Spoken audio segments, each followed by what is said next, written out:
สวัสดีครับทุกท่านยินดีต้อนรับเข้าสู่ช่อง iBank Unbox วันนี้นะครับเราจะมา unboxing iPad Air 5 นะครับสีฟ้าครับเรามาเริ่มกันเลยนะครับโดยอย่างแรกนะครับเราอยู่ที่ตัวกล่องก่อนนะครับข้างหน้าครับจะเป็น iPad พร้อมกับ wallpaper พื้นฐานนะครับที่มากับตัวเครื่อง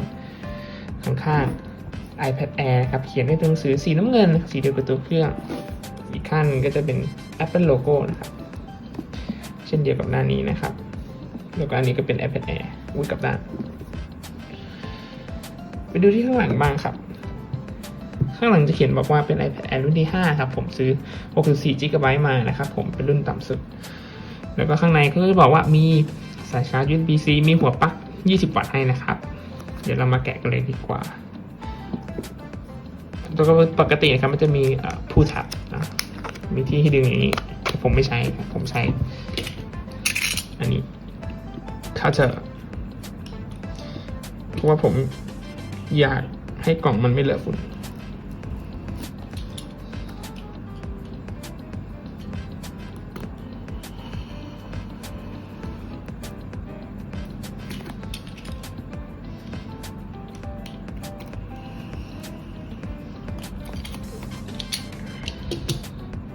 ค่อยๆคลิกค่อยๆสไลด์ออกมา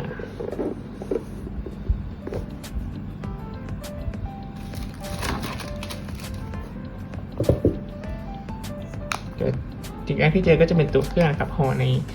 เหมือนถุงกระดาษมันดูฉีกได้มันเป็นกระดาษมากผมจะเอาออกมานะครับ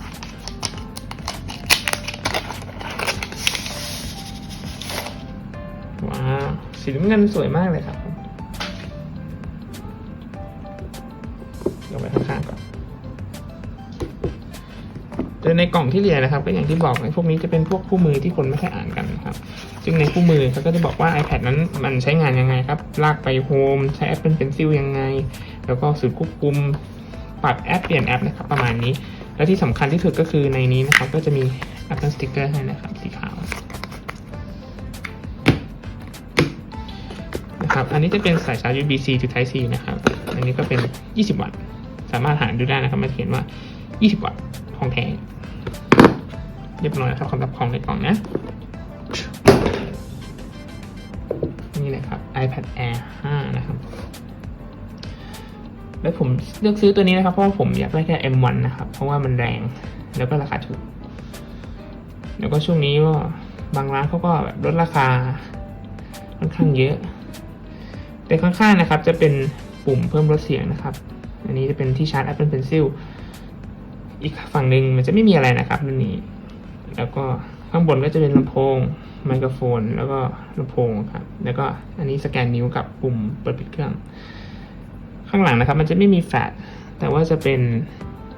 กล้องแบบเดียวกับ iPad Pro แล้วก็มีไมโครโ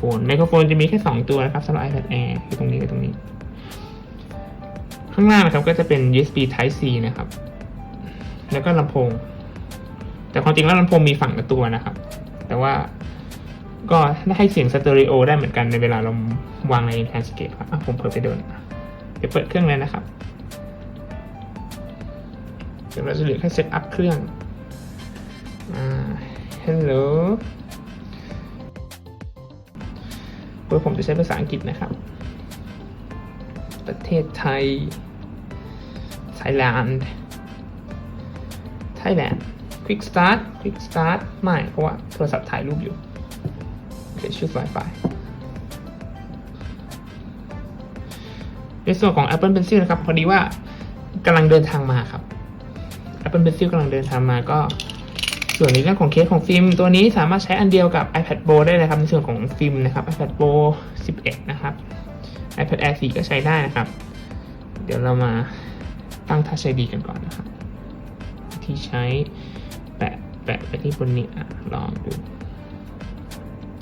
อันนี้เป็นครั้งแรกที่ผมใช้ Touch ID บนปุ่มข้างบนนะครับเพราะว่า Touch ID บนปุ่ม Home รุ่นสุดท้ายมันอยู่บน iPad Gen 9แล้วหลังจากนั้นพอเป็น iPad Air 4 มันก็ย้ายมาอยู่บนนี้ส่วนในรุ่น Pro มันก็จะเป็น Face ID ไปแล้วอันนี้อะไรเอ่ย เปลี่ยนมุม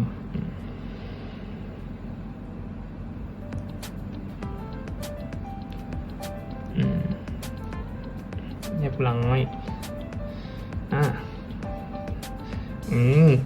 คิดเผื่อนะครับเผื่อเราแบบวางในแลนด์สเคปแนวนอนนะครับก็จะเป็นนิ้วชี้นะครับเพราะว่ามันเข้ามุมไม่ยากเห็นไหมครับก็ค่อยๆแปะมันไปนะแต่แกนนิ้วเขาค่อนข้างดีครับไม่ต้องมานั่งหมุนไปหมุนมาเยอะเข้าใจง่าย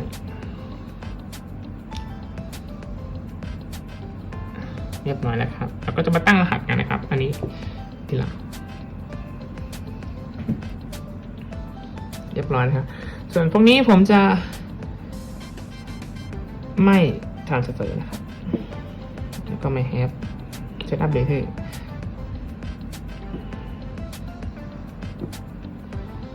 keep your iPad update location and services screen time ส่วนอันนี้ปล่อยมันแชร์ได้นะครับไม่เป็นไรไม่มีผลต่อเราเรียบร้อยแล้วครับก็เข้าสู่หน้าจอโฮมที่เห็นในชัดนะครับ iPad Air 5 จอมัน60 Hz มันก็อาจจะไม่เร็วเหมือนรุ่น Pro แต่ในเรื่องของความที่มันเป็น M1 แล้วเนี่ยผมเชื่อว่ามันเป็นจุดขายที่มากพอให้คนซื้อรุ่นนี้นะครับถึงแม้ว่าความจุจะให้แค่64แต่ถ้าเราสรรหาจัดการจัดสรรพื้นที่ดีๆนะครับ